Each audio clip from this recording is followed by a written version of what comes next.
Welcome everyone to Queers of Free Action.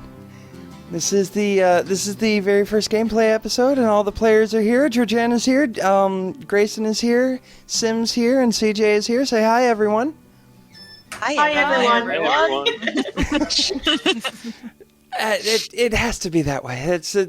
There's no group of nerds that doesn't do that. Whether it's last time on Critical Hit or say hi intrepid adventurers, it has to be that way. Yeah. There was one little thing that I wanted to take care of on the air, which was we didn't talk about safety systems last time we recorded, so I wanted to get that, sort of on the record. You can at any time just PM me and say like, hey, the scene is uncomfortable or whatever, and we'll just stop and move on. You can say like, hey, red card, yellow card, whatever. We can stop the scene and talk about what's making you uncomfortable, anything like that. Are there any other sort of like table safety ideas that you have or you want to implement or suggest or anything like that? Should we have a safe word of some sort, maybe?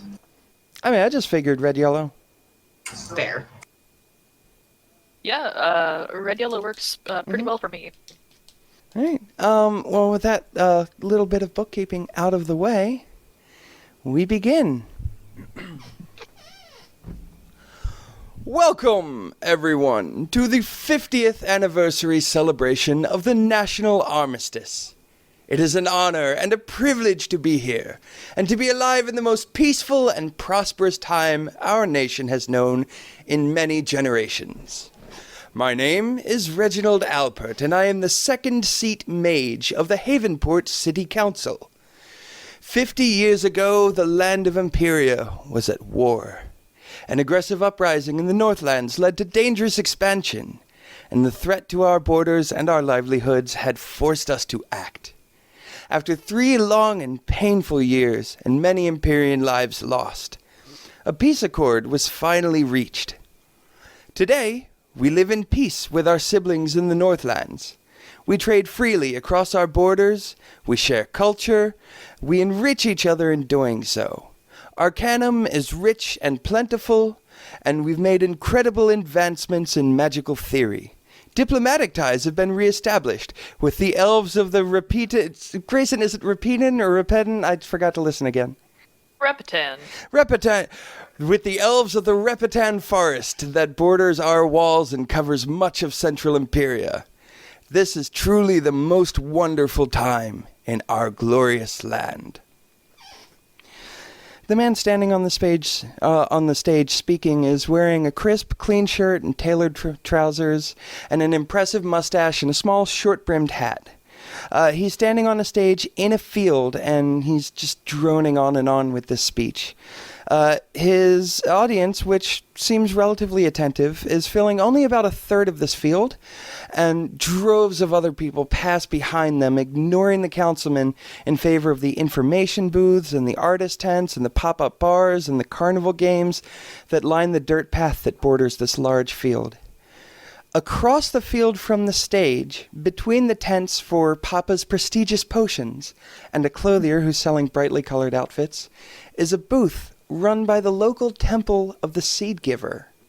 The booth has 4 staff, including one woman who is in conversation with a passerby.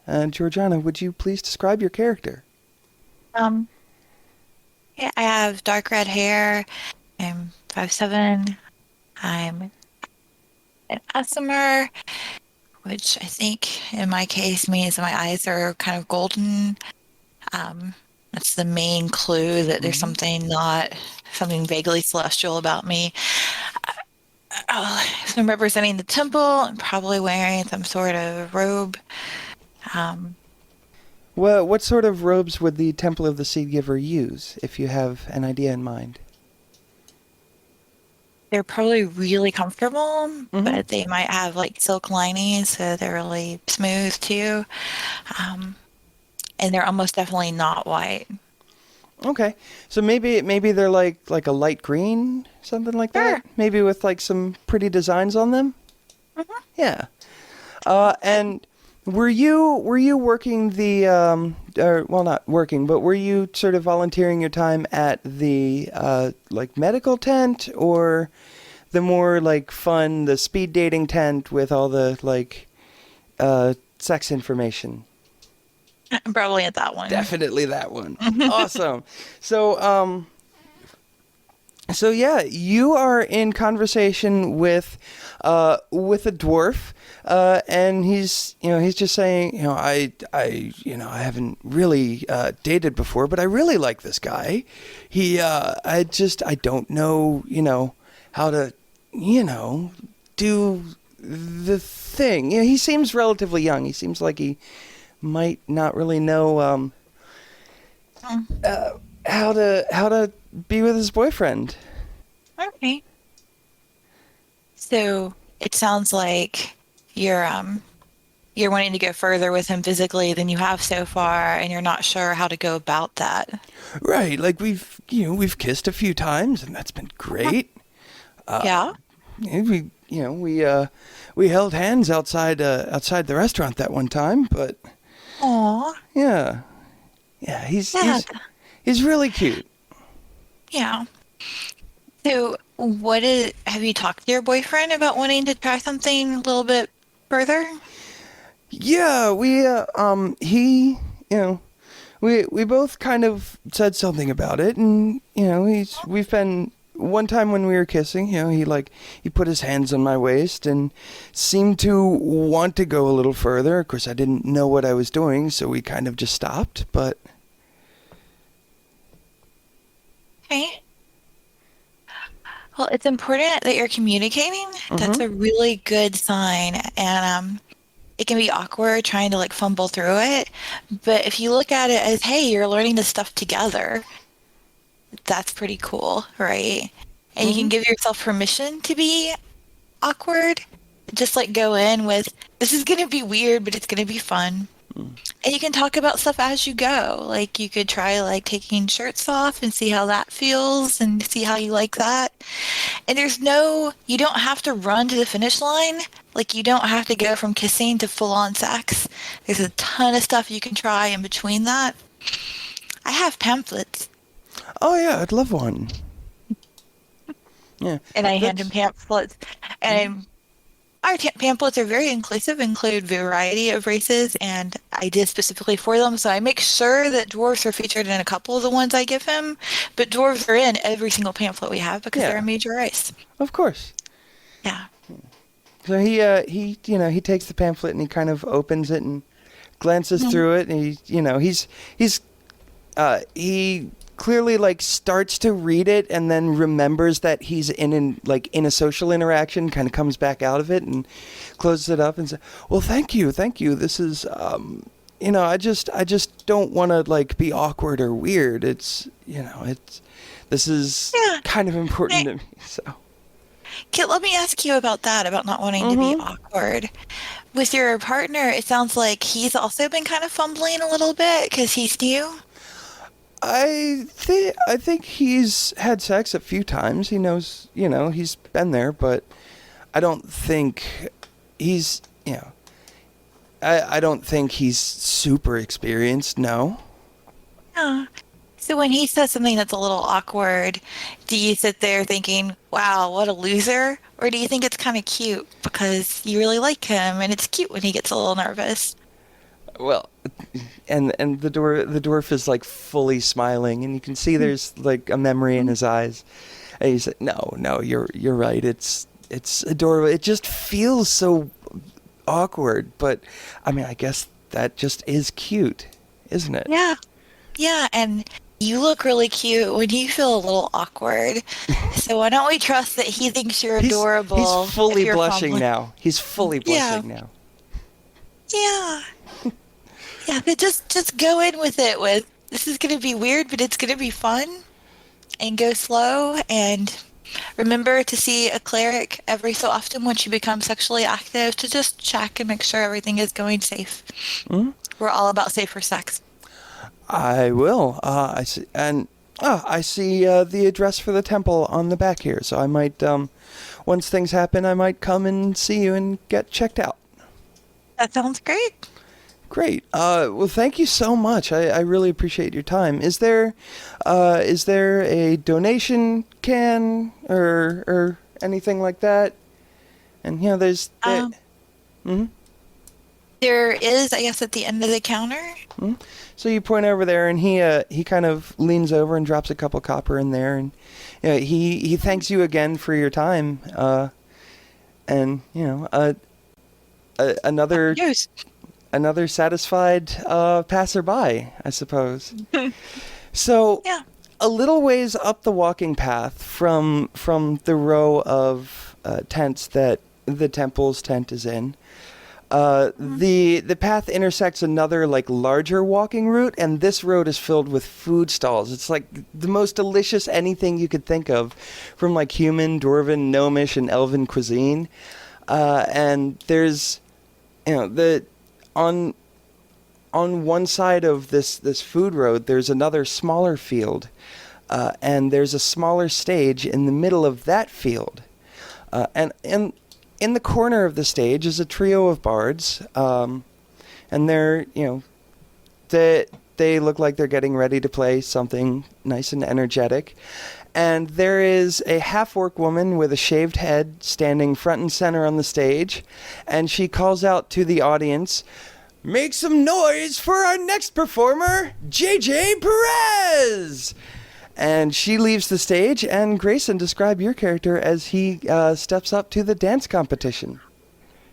This spry, kind of short little elf with long ears bounds onto the stage, grinning from ear to ear.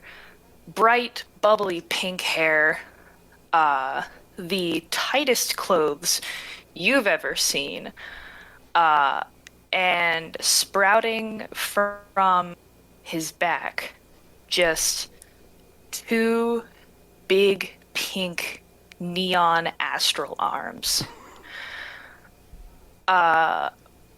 Decked out in jewelry, big mala round his neck, which is kind of dangerous because as he's dancing, he's kind of doing all sorts of flips, and it looks like it should be hitting him in the face. But somehow it he keeps it from hitting him. And this guy is just having the time of his life up on this stage. And real quick, what is it around his neck? What is a mala? It is a type of necklace that consists of 108 beads, designed for counting prayers. Oh, okay. Gotcha. Much like a rosary. Right. Okay. Yeah, so you are, you're up on the stage, and the bards are giving you the perfect dance music. And I'm going to ask for the first roll of the game. Give me some athletics or acrobatics, your choice, to figure out how good you're doing. That's a very good question. Mm-hmm. I did not warm these up at all. Okay. You said athletics or acrobatics? Yep. I'm going to go with acrobatics because it is +5. Yeah. Oh, and you are a dancer. You're good at this. Roll. Oh. The first roll of the game is a nat 20. Okay. I was going to say, Tara, you're a dancer. Look at this. You're a dancer. You know what you're doing. I was going to say, go ahead and roll with advantage. You don't need it. You want me to roll with advantage? See if I can do better? Yes. I'll do better. Try to roll a second nat 20. Sure. I'll try to roll a second nat 20 with dice that I haven't touched today. Nope, this is 6. Okay. Well, now we know that you just leave your dice cold when you come to the session, and your first roll is going to be great. Anyway, so JJ is up there, and arms are well. Actually, instead of me describing this, you describe this. Tell me how fucking amazing this dance is that you're doing. You know that you have 60 seconds to perform. So how do you fill those 60 seconds? I think that it is such a fluid, graceful movement of arms and legs in the air, touching the ground, kind of swirling around. It's almost hard to tell if like where JJ is just kind of in space. It's almost trance-like watching this elf kind of fly around on the stage. Just the bright colors of his clothing stick out against just his really bright hair and dark skin, and it's just kind of like really mesmerizing to watch him. Awesome. It's almost kind of a shock when he stops. Mm-hmm. Yeah, and you hit a couple of like super complicated moves, and the audience they're completely into it. You get like woo, and cheering and clapping and all that sort of stuff. And then when you stop, and because you rolled nat 20 and because you're so freaking good at this, you stopped at the exact moment the bard stopped. Like you'd never met these musicians before, but it's as if you've been playing with them for years. You both just stopped on cue, and there was silence for like half a beat as the audience was stunned, and then they erupt into applause. And the MC comes back on stage, and she says, "Wow, wasn't that amazing? Don't we have some incredible performers out here today? JJ, tell us a little about yourself. Where are you from?" Hi, everybody. Y'all know the Repton Woods. I'm not from around here, right? Like, come on. Really? You get some laughter.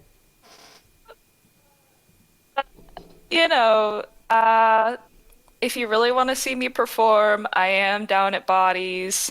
Tip your waitress, which is also probably going to be me some nights. Bills to pay. I know exactly how that goes. Well, thank you so much, JJ. We'll call you back up for the next round. Good luck to you. All right, see you later. And then he does like a little.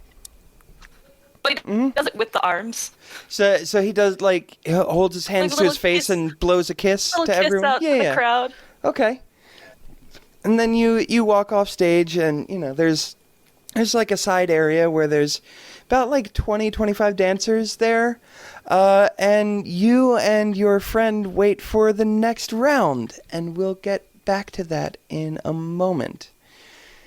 But back at the main stage, Councilman Albert finishes his speech, and he's just announced some exciting new initiatives that the Mages College are going to be taking on this fall.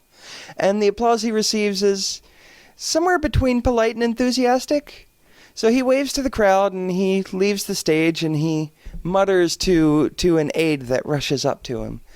After a moment, he waves the younger man off, and he heads to one of the private tents in the backstage area.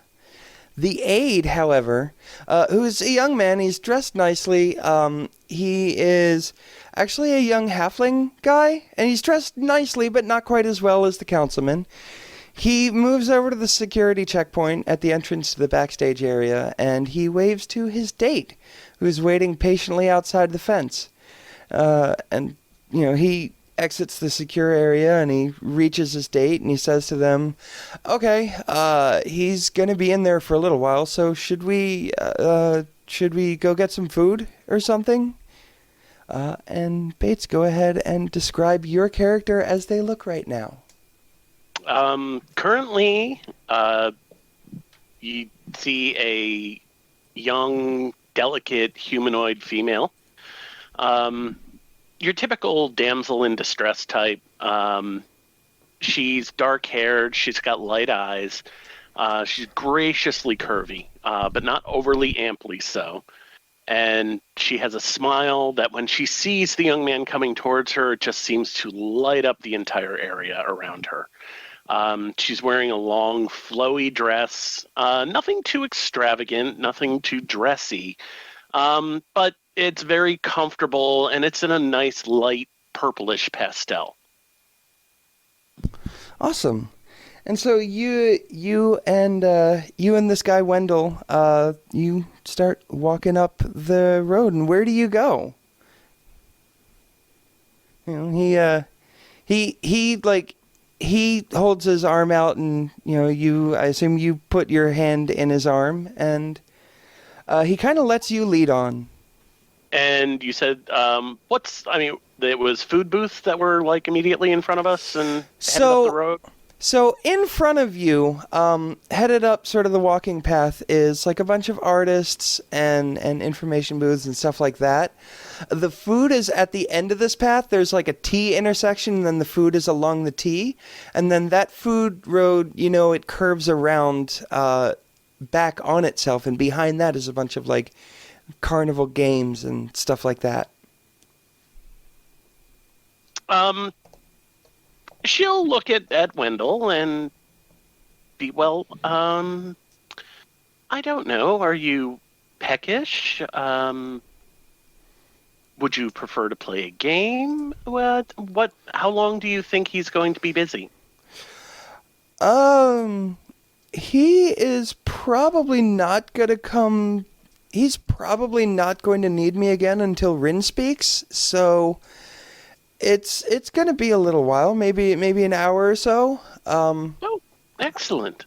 Okay. Do we have time to maybe go up and check out some of the games?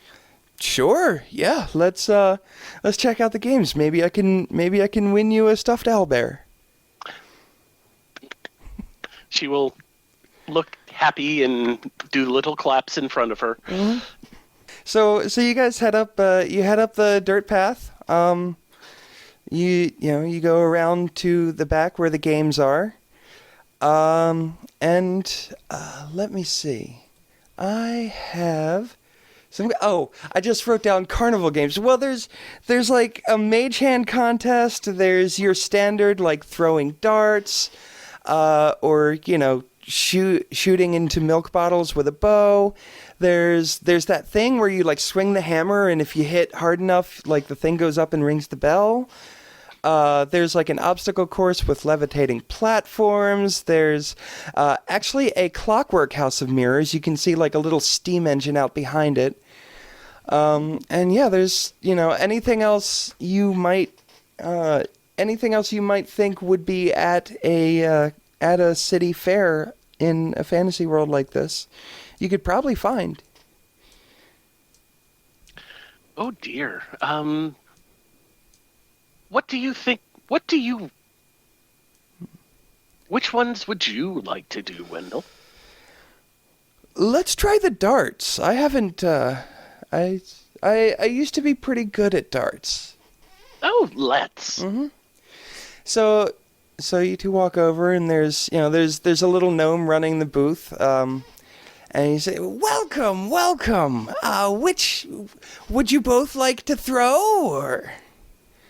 And he says, I'll throw. I'll try and win my girlfriend a prize.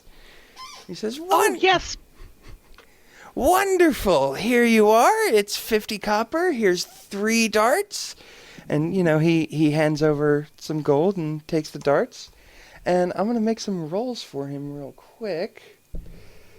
1, 2, 3. Okay, so he throws the first dart, and the targets are probably about 20 feet away. This is a relatively long booth, and they're kind of small because carnival games, right? They can't be easy. And he throws the first dart, and he hits one of the outer rings. And he goes, "Oh, I guess I'm a little out of practice." That's okay. I'm sure you'll be fine with the next one. Mm-hmm. And he looks over at you and smiles, and then he looks back and sort of shifts his feet a little bit, and he throws the second dart, and it hits the ring that's right outside the bullseye. I will show much enthusiasm and rub his arm briskly, going, well done, one more to go. He is beaming. He is so happy. And he throws the third one, and he overcompensates a little bit, and it just hits into the wood next to the target. Oh dear. Oh, that's okay. That was wonderful. Mm-hmm. And the gnome says, 15 points. Not bad. Would you like to try again? He says, well, I said I was going to win your prize, so I'll try one more time. He pays up again.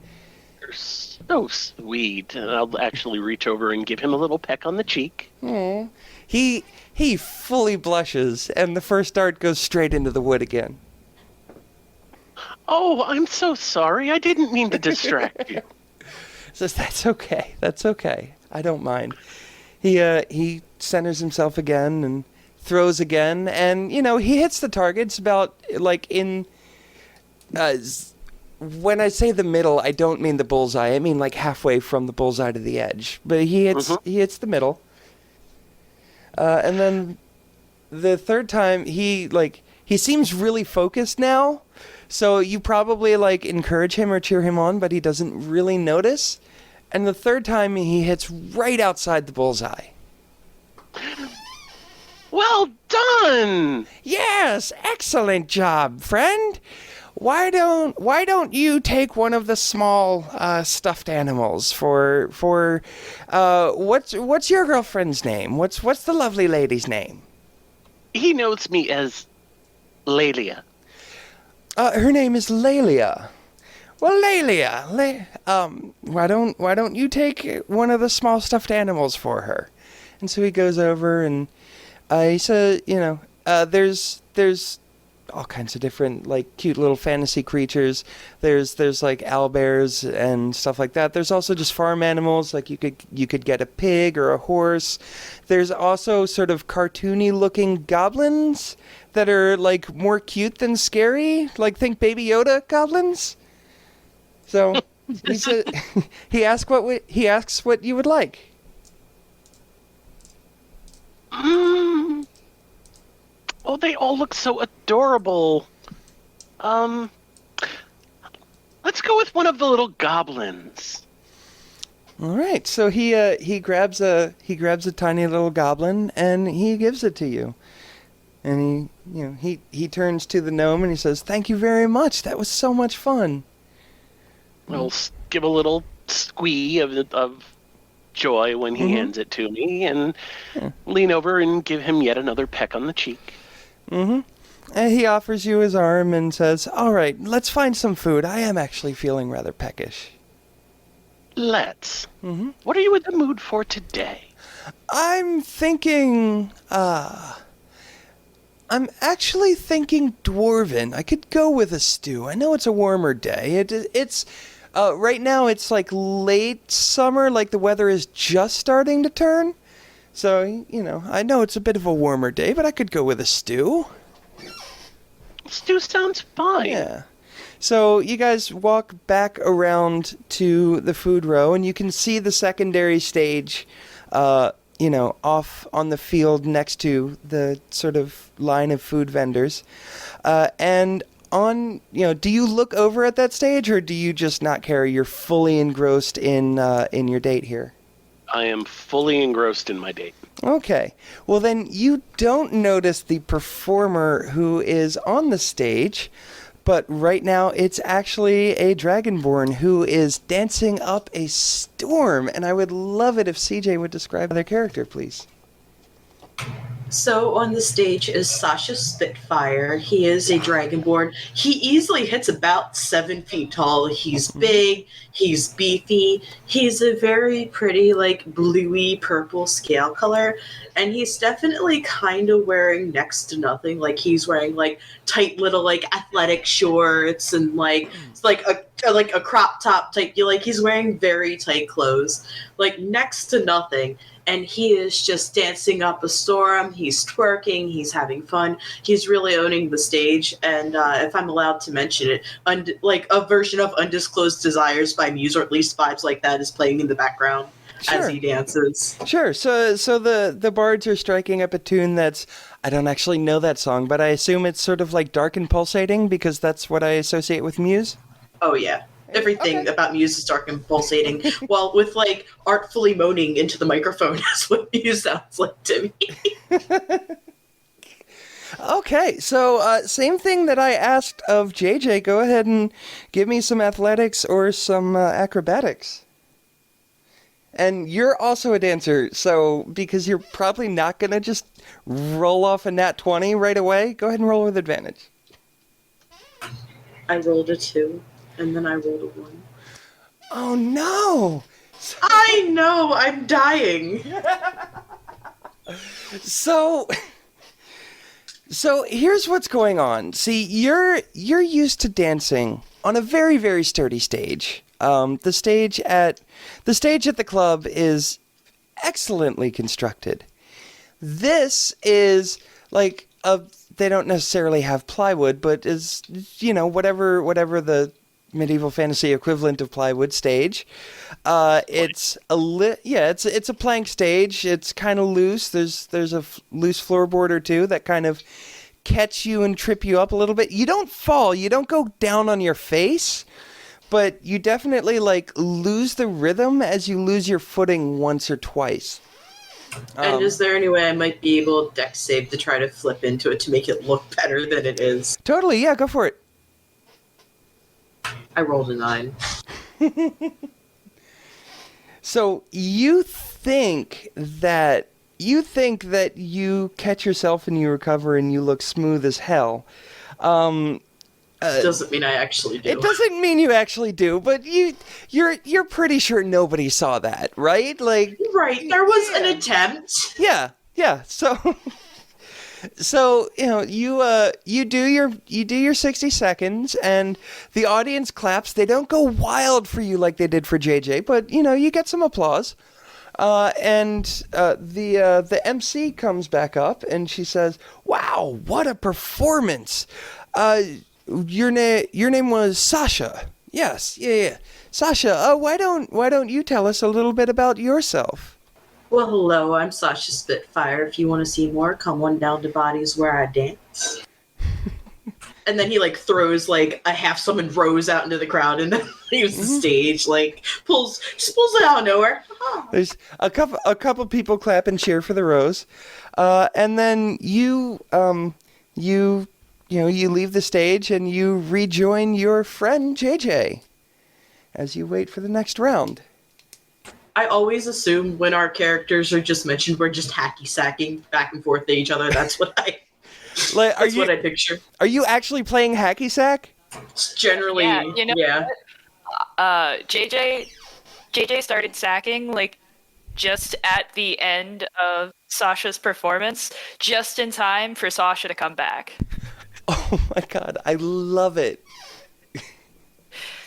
So yeah, that's how they keep up their sweet dance moves.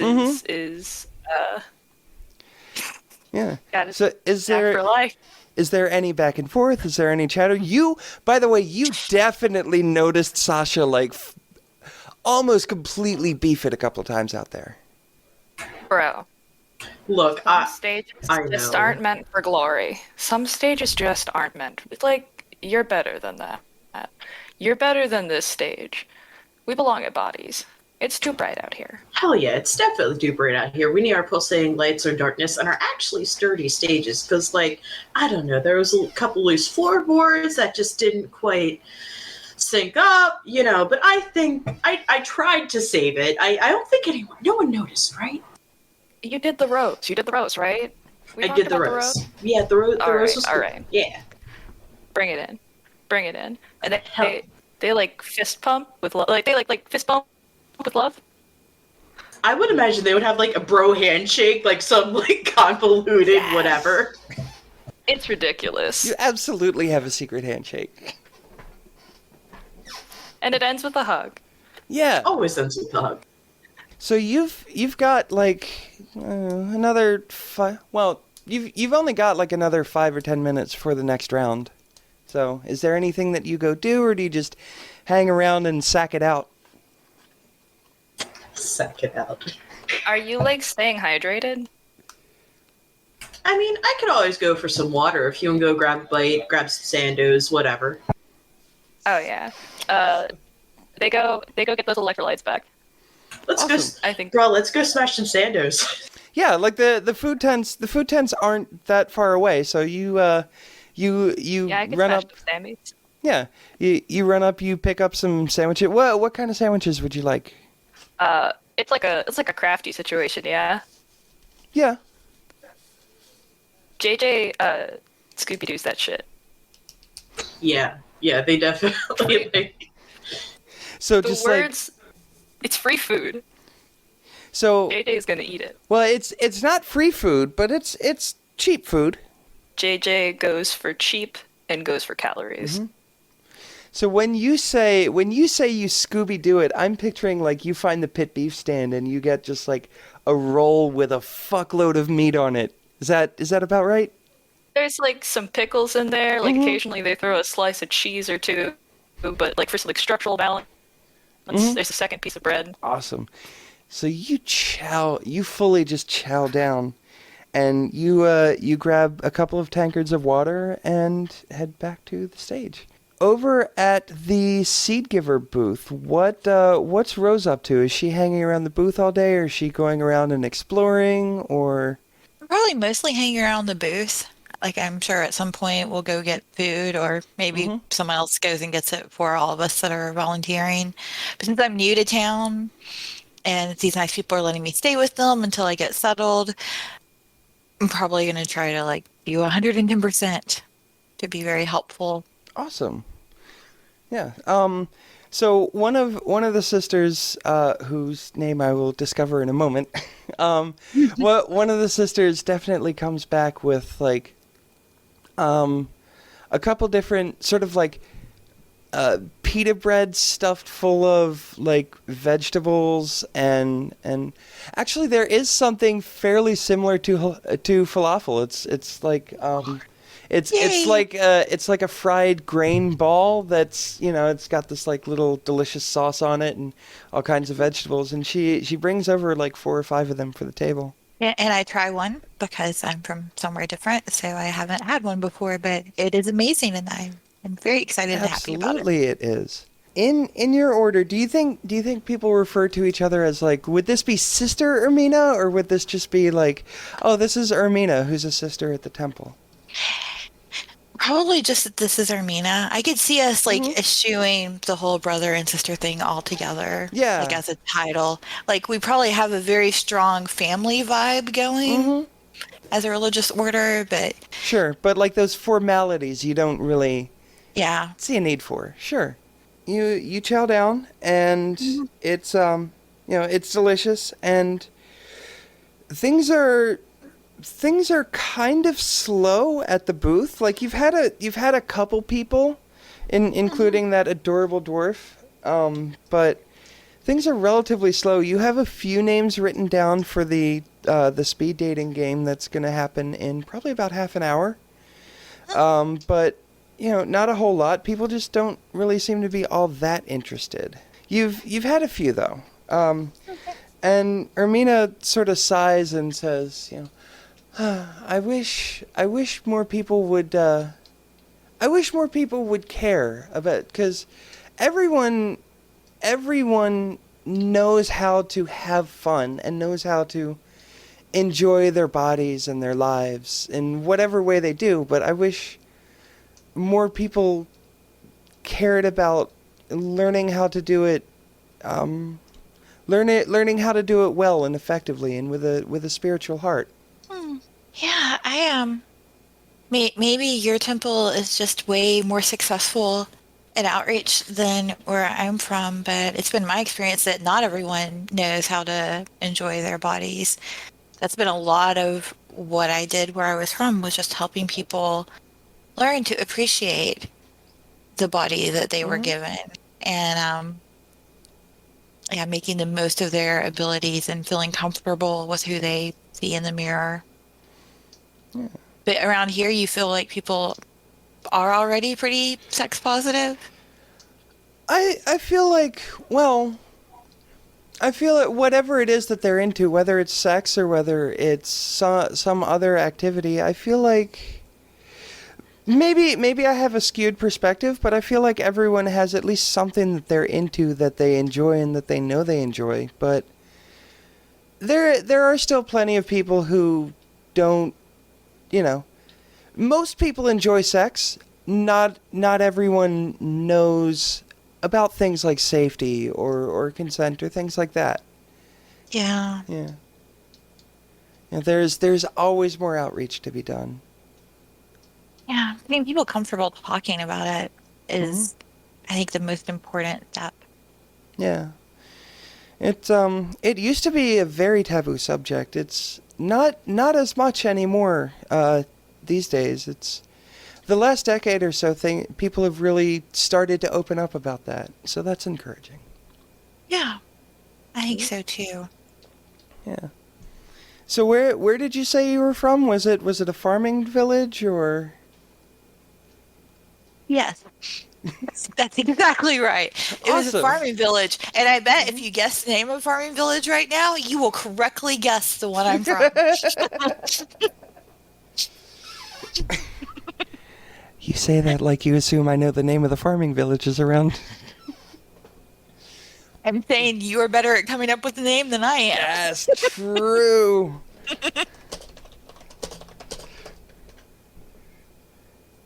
Town names, fantasy name generator. Oh, so you're from the farming village of Woodpine. Yes. Woodpine. Oh, there we go. He's back. About to say, we lost to JJ. We did lose a JJ. Well, that's all right. JJ is cutting a rug on stage. He doesn't have time for people like us. Anyway. You remember how I said that technology around me is cursed? Sometimes my Discord decides to put me in a different channel sometimes. I don't tell it to do that. Oh. How strange. Yeah. Yeah. Welcome back. Yeah. So. Thank you. I'm from Woodpine, if you missed that. Yes. Yeah, it's Fine. It's a little farming village. What would you say? Like 50, 100 miles away from... Yeah. Maybe, yeah. Mm-hmm. Yeah. Far Yeah. enough that this is a whole new world to me. Right. But So- not so far that it makes no sense how I would get here. Yeah. So she's asking like a polite questions about about Woodpine and how you grew up and things like that. And is that something that you're comfortable talking to her about, or do you kind of like give her? Yeah. Yeah. My parents were also followers of the Seed Giver, so I was raised in this religion, and they were from a large city and wanted to get out once they just found each other and found love. They were ready to like go out and try farming, and discovered they weren't very good at it, but also discovered that the village they settled in was full of really good people that were super helpful at like telling them, giving them advice on what to do. So their farm ended up being moderately successful, kind of, as this is what my mom says, kind of despite their efforts, not because Right. of, but because they got so much help. And they credited the church being part of what created that community. So they never pushed me to become this much of an official member, but it just, I don't know, it just always felt right. Yeah. That- Well, it calls to us all. Everyone who I know who has entered the service of the faith has felt that sort of call. Yeah. Yeah. So that's wonderful that you have such a deep background in this. That'll really help you here, because this place, I mean, like I said, it's gotten more accepting over the past however long, but this place, if you're not careful, it will eat you alive. Yeah. It's the city it's an adult portion, let's say. It's got its characters. So speaking of baits, let's go back to Sym and I should really write Wendell. things down. Sym and Wendell. Wendell. Sym and Wendell. I'm gonna start writing things down. Hang on. Wendell. What a novel concept. Wow. And A GM having to keep track of things? What? well, no. So I had this plan where, like, when I go back and edit, I'll write all the shit down. because I'll like just have everything in front of me, and then I can do it, and I can just focus on the game right now. But there are certain things, Ermina, that are important to write down on the spot. Wood pine?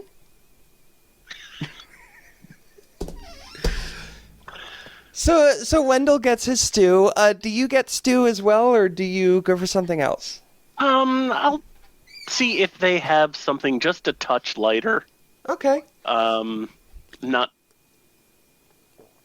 I do tend to find dwarven fare a bit heavy, so. That's true. So at the dwarven tent, they also do sort of a root vegetable salad. It's not a salad as we would think of it, but it's like carrots and rutabaga and other like tubers like that in sort of an oily dressing. That'll work. Okay. So you get one of those, and Wendell gets his stew, and he leads you over. He asks if there's anything anywhere that you want to sit, or if you should just sit anywhere, I guess. Let's watch the performers while we eat. Okay. So you go over and you Maybe we can find a hay bale. Yeah. Yeah, there's a couple of hay bales like strewn around the outer edge of the field, like at the back of the audience area. And you head over there and you eat. And when we sit, I'll make sure to sidle up right next to him while we're together. Yeah. Oh yeah. You definitely. he definitely like puts his arm around you, but he's doing that thing where like the base of his palm is on your shoulder, but like his fingers aren't quite making contact. Mm-hmm. Like a hover hand. Yeah, he's totally hover handing you. And he's balancing his stew on his knees and like trying to eat it with one hand. I'll give him a little titter and lean into his chest for a moment before stopping and daintily taking a bite of my own salad. Okay. And he he just sighs, and after a moment he sort of opens up and just says, working for the councilman is so stressful. I'm so glad you're here. I'm so glad I could be here for you. Yeah. It's What's stressing you out? Well, it's all these new initiatives. The Mages College is opening up a new arcane wing. That sounds exciting. Yeah, there's some big real estate thing that's supposed to happen soon. I don't even know what's going on with it. He doesn't. I think he knows that I'm thinking about going into politics myself, so certain things like that he kind of like keeps from me. I don't know. He's got 3 or 4 of us, so I guess he doesn't need to tell me everything, but there's a lot. You didn't tell me you were thinking about going into politics yourself. Yeah, well, I mean, I see how hard he works and how much he cares for the people, and I just, it's inspiring that someone could be so selfless. And she will actually get a very genuine smile as he says that. Mm-hmm. She'll set her salad down and snuggle in a bit more, put her hand on his chest, and just, you have such a wonderful soul. Oh. He smiles and puts his arm around you again, and this time there's no awkwardness. He grabs your shoulder and like just actually hugs you. And he says, "Thank you. I appreciate that. This is really good, this food." It is very tasty. But honestly, the company is the important part. Yeah. And he looks up after a moment and he goes, "Wait, is that Is that one She'll of the look people? at the stage. Yeah. Is that one of the people who dances in the cages at the club across the street from where we know each other? And She'll look to see who's on the stage. so I don't know how much you would recognize JJ, because JJ's relatively new in town. Maybe you've seen him around a few times. Actually, you know what? Never mind. That's the bartender at fucking the Small Hours. I'm the newer bartender. Yeah. Yeah. Oh, it's JJ. JJ. Yes, they're the bar. Oh, they bartend over at the Small Hours. Awesome. Oh, that's the place around the street. Yeah, that place looks cute. I've never been in. They're all... Yeah, I don't think that'd be your kind of place, though. Well, maybe. I don't know. Maybe I'll stop in. They have weird hours though, so I don't know if I'd be able to make it. They tend to cater to those of us who work at night, shall we say? Mm-hmm. Okay. So, cutting over to the stage, this is... So we had the preliminary rounds, and now you're one of, like, 4 finalists, and, you know, you are just rolling some dice to tell me exactly how you're doing. Oh, do I get advantage again? Yeah. I'm not gonna roll another nat 20. I'll tell you that much. Well, now that you've said that. Okay, I've got an 18, plus that 5 again. Because I am Awesome. gonna use acrobatics. Because why wouldn't I? So it's gonna be a 23 on that roll. Awesome. This performance, I am including the hacky sacks, so it's kind of like slowing me down a little bit. Ooh. But it's an interesting a angle. bit of a juggling performance at this point. Yeah. It's an interesting angle, definitely. So yeah, you're like fully just crushing it. Like you said kind words to Sasha about the construction of the stage. This stage is solid underneath your feet. Like you can see how it would be weird to dance on, but that's just not affecting you at all today. And you are just fully crushing it. Yeah, I'm like 180 pounds soaking wet, so Yeah. you know that thing's not too much under these feet. Mm-hmm. There's like a little bit of spring to it, but you know, it's Using it to my advantage. exactly. So you stop, and you were the final performer. So the MC comes back on. I rolled her name too, and I forgot it. I should write things down. But the MC comes back on, and she says, you know, she kind of holds up the hand of the first performer, who is a half-elven woman in like a flowing green dress, and you know, the MC holds up her hand, and the crowd cheers nice and loud for her.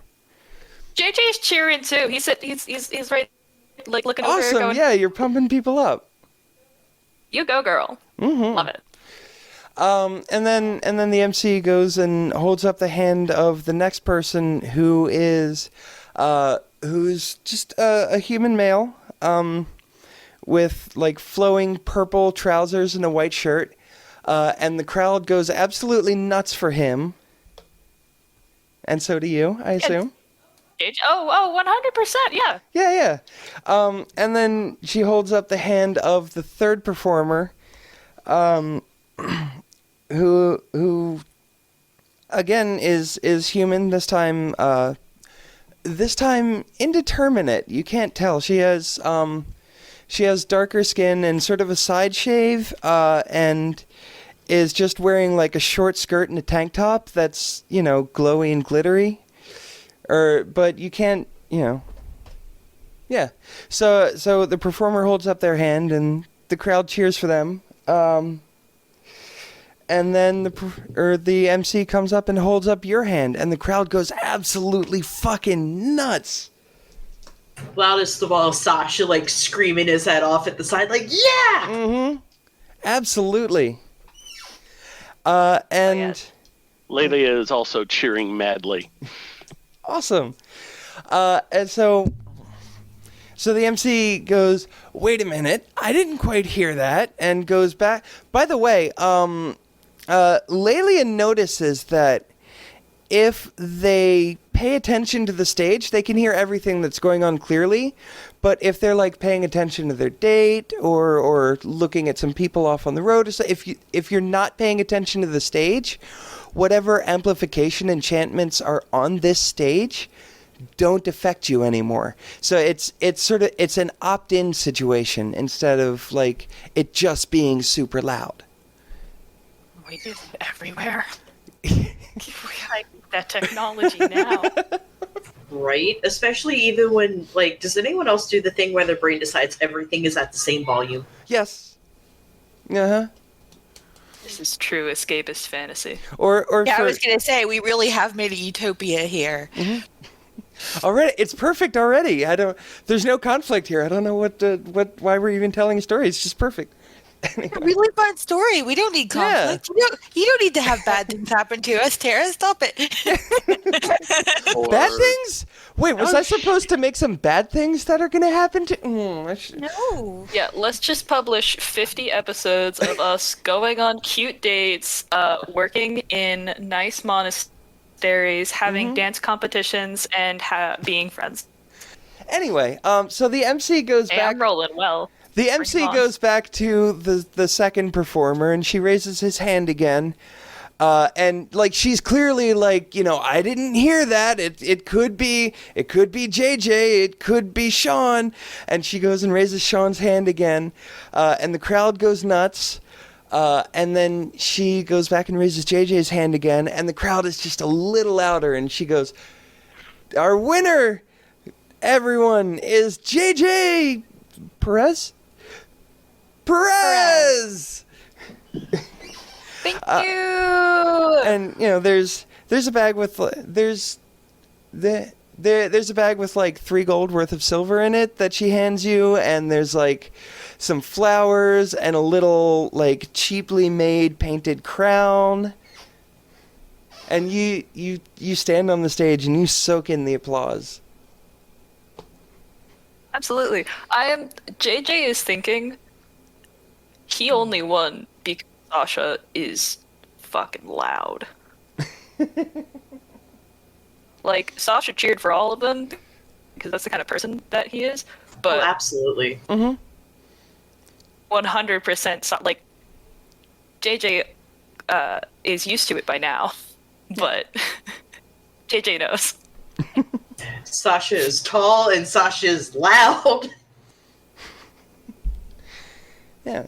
So, the dance competition ends, and, JJ and Sasha meet back up, and I guess... Oh, I think JJ also goes and gives the flowers to Sean, the, like, second place guy. Mm-hmm. And, like, puts, like, an arm around him for the crowd, and does, like, a little, like, cute little thing with him out into the crowd. Mm-hmm. He puts his arm around you as well. He's fully into it, and thank you, I appreciate these. And you both bow together. Anytime, cutie. Yeah. Oh, and he kind of blushes a little bit. And then he bounds off the stage and just like tackles Sasha. Sasha's like, "You elf-ass MFer. You were so graceful, this, that, and the other." He's just hyping him up. So you guys sort of leave the performers area, and what do you do? Where do you go? Want to go play some carnival games? Yeah. Do I want to go play some carnival games? Do you want to go play some carnival games? I want to go play some carnival games. Do you want to play some carnival games? Because that sounds like fun. And I will kick your butt at some ring toss. Bro, are you challenging me to the ring toss? I know you. Bro, and I am challenging you to the ring toss, and as a victory lap, I'll kick your ball on that, like, hammer thing that we're dinging the bell. Yeah, I got that one tap. Come on. Okay, you do have that one tap. You are killing it with the exercise routine. You upped that protein, doing wonders for you. Oh, it's all your The suggestion. whole way. Come on, you were the one that gave me that advice. Come on. So as you guys are walking, You put in the effort. as you guys are walking sort of up the field to the row of stands and stuff, you pass by. You definitely don't. You almost certain. Well, would Sym be recognizable to either of them in this form, or is this a form that neither of them would have seen? They have not seen this form. Okay, so yeah, you definitely don't notice. You just see, like, there's people still sitting. There's a cute couple eating, and there's another group of like 4 or 5 people who sort of pull out their pocket watches and go, "Oh, Rin's gonna speak in like 10 minutes. We should get over to the main stage." And they like rush off as you go past and probably head to the Carnival games. Meanwhile, Wendell turns to Sym, who, what was your name again in this form? Lelia. Lelia. I actually PM'd it to you here in Discord, so You did, and I appreciate that. And yeah, but I have it on a note card now.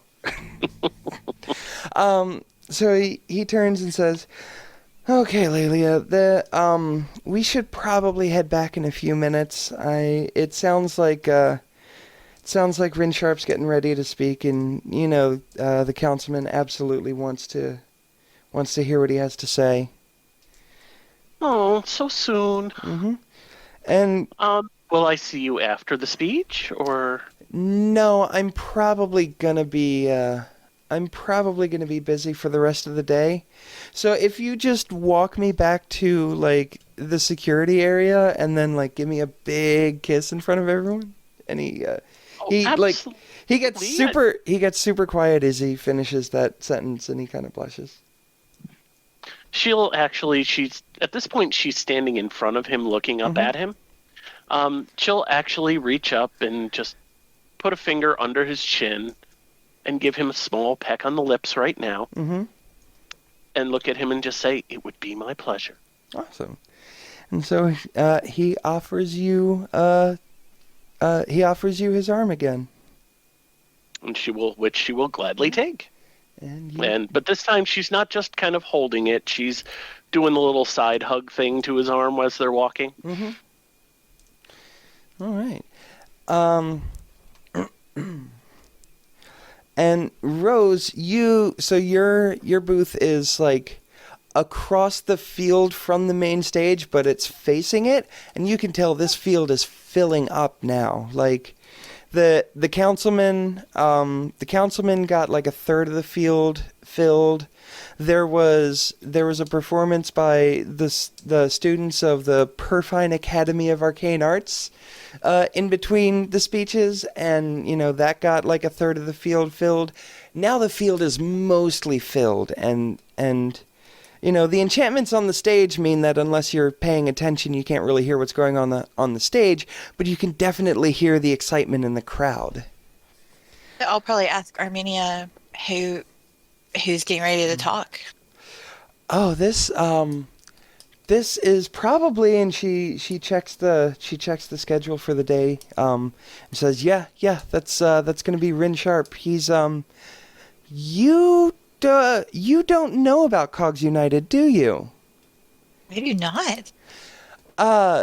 Well, I mean, you're about to find out, but he's so cool. He invents all sorts of wonderful contraptions, and my mother actually uses one of his mechanized walking aids. That's it's just given her a new lease on life. Like he just makes such amazing things. Oh, that sounds really great and helpful. Mm-hmm. So JJ and Sasha go off and start playing some carnival games. Sym walks their date back over to the security area and puts on a big show of, oh, sweetie, I'll see you later, all that sort of thing, right? I'm assuming, yeah. After a moment or two, some bards come out onto the main stage, and they start playing something that sounds a lot like what Sasha described earlier. It's very energetic music. It's clearly building up to something. And we will cut the episode there, and I hope everyone enjoyed the episode. Listen next week to find out what happens next. If you liked what you heard, you can follow us on Facebook at Freeactionqueers, on Twitter at QueersFree, on Instagram at Freeactionqueers. If you have feedback, you can send us an email at freeactionqueers@gmail.com or check the show notes for our Discord link. Remember, stay free, queers.